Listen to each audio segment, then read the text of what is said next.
कि सारनाथ के अशोक स्तंभ पर इतना विवाद क्यों है। ठीक है, तो इसके अंदर हम देखेंगे कि स्तंभ के बारे में कि ये क्या है, कहाँ से लिया गया है, वो सब इसके बारे में जानेंगे। उसके बाद देखेंगे कि ये राज के प्रतीक के रूप में कब शामिल किया गया था। फिर उसे जो हॉर्स बना हुआ है, घोड़ा बना हुआ है, हाथी बना हुआ है, उसके बारे में जानेंगे।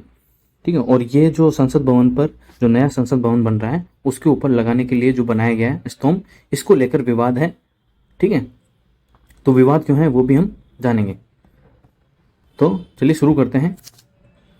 सबसे पहले जो सारनाथ का स्तंभ है, सारनाथ के अशोक स्तंभ ने जो स्तंभ बनवाया था उसके शीर्ष भाग को सिंह चतुर्मुख कहते हैं। मतलब सिंह चतुर्मुख इसलिए कहते हैं क्योंकि 4 शेर बने हुए हैं। कितने बने हुए हैं? 4 शेर बने हुए हैं। इसके सामने से 3 दिख रहे हैं, लेकिन एक इस शेर वाले इससे पीछे भी है। ठीक है, इस मूर्ति में 4 भारतीय सिंह पीठ से पीठ सटाए खड़े हैं। अशोक स्तंभ अब भी अपने मूल स्थान पर स्थित है, मतलब जहां पर ये सारनाथ में था वहीं पर ये अभी भी है, किंतु उसका यह शीर्ष भाग सारनाथ के संग्रहालय में रखा हुआ है। यह सिंह चतुर्मुख स्तंभ शीर्ष ही भारत के राष्ट्रीय चिन्ह के रूप में स्वीकार किया गया है। इसके आधार के मध्य भाग में अशोक चक्र को भारत के राष्ट्रीय ध्वज में बीच की सफेद पट्टी में रखा गया है। जो ये अशोक चक्र है, तो जो इंडियन फ्लैग है, जो अपना तिरंगा है, उसके अंदर ऐसे होता है, तो यहाँ पर ये ऐसे रखा गया है। ठीक है, जिसके अंदर 24 तीलियां हैं और ये डार्क ब्लू कलर की होती है, आपको पता ही होगा। अधिकांश भारतीय मुद्राओं एवं सिक्कों पर अशोक चिन्ह का सिंह चतुर्मुख रहता है, ये भी आपको पता ही होगा। अब राज के प्रतीक के रूप में इसको कब शामिल किया गया था वो भी देख लेते हैं। भारत का राज चिन्ह सारनाथ स्थित अशोक के सिंह स्तंभ की अनुकृति है, मतलब उसी की अनुकृति है, जो सारनाथ के संग्रहालय में सुरक्षित है। मूल स्तंभ में शीर्ष पर 4 सिंह हैं जो एक दूसरे की ओर पीठ किए हुए हैं।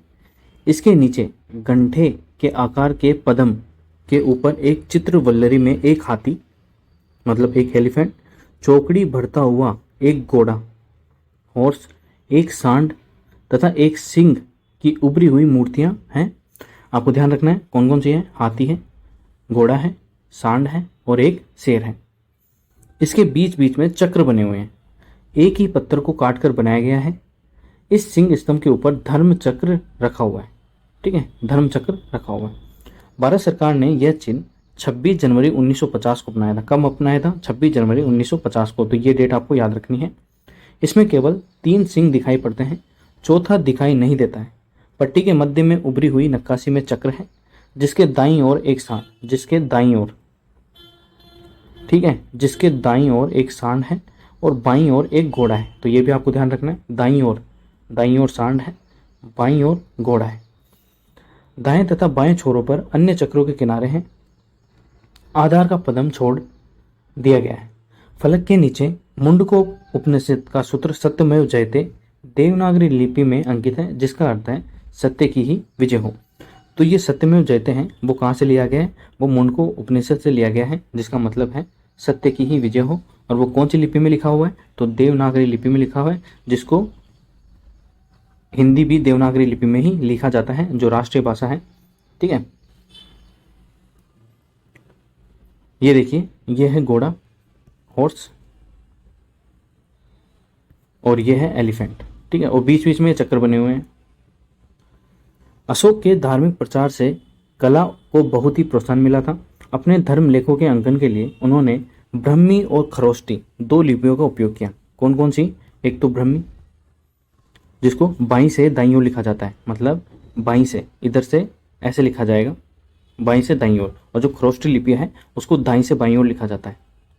ठीक है, खरोष्टी लिपि को दाईं से बाईं ओर, जबकि ब्रह्मी लिपि को बाईं से दाईं ओर लिखा जाता है। तो ये भी आपको ध्यान रखना है। संपूर्ण देश में व्यापक रूप से लेखन कला का प्रचार हुआ।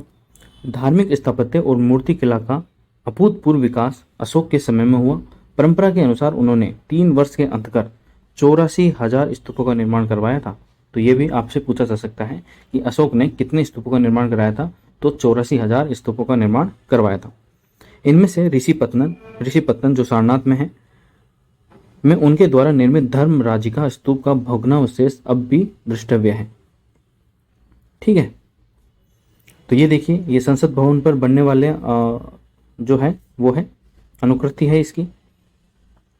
ठीक है, वही 3 शेर और एक इसके पीछे हैं तो 4 शेर हैं। तो ये प्रतीक चिन्ह भी है हमारे देश का, प्रतीक चिन्ह और राष्ट्रीय चिन्ह भी है।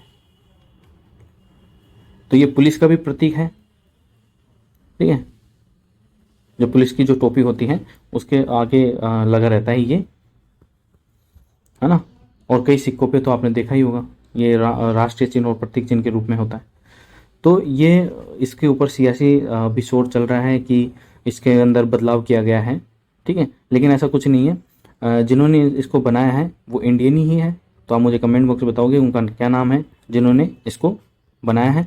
और उनका कहना है कि 99% तक ये जो सारनाथ के अंदर जो ओरिजिनल स्तंभ है उसी की अनुकृति है। ठीक है, तो ये हमने देख लिया किसके बारे में, सारनाथ के स्तंभ के बारे में, जिसके ऊपर अभी विवाद चल रहा है। क्योंकि जो विपक्षी है उनका कहना है कि इसके अंदर बदलाव किया गया है। सारनाथ के स्तंभ के अंदर जो पहले शेर एकदम शांत स्वभाव के दिख रहे थे, ठीक है, एकदम शांत स्वभाव के दिख रहे थे, उनको अग्रेसिव मतलब आक्रामक तरीके से दर्शाया गया है, जो कि संसद भवन पर लगाया जाएगा, जो अपने देश की जो पॉलिसी है उसके खिलाफ है। तो इसी वजह से ये विवाद चल रहा है, लेकिन ऐसा कुछ ही नहीं है। ठीक है, जिन्होंने इसको बनाया है वो कहते हैं कि जो 99% तक सेम है, और जिसने बनाया है, जो इसके शिल्पीकार है, उनका नाम मुझे कमेंट बॉक्स में बताइए कि उनका क्या नाम है। अगर आपको ये वीडियो पसंद आया है तो बेस्ट प्लस को सब्सक्राइब करें, और इसकी पीडीएफ के लिए आप टेलीग्राम चैनल ज्वाइन कर सकते हैं। लिंक आपको इसी वीडियो के डिस्क्रिप्शन में मिल जाएगा। Thank you.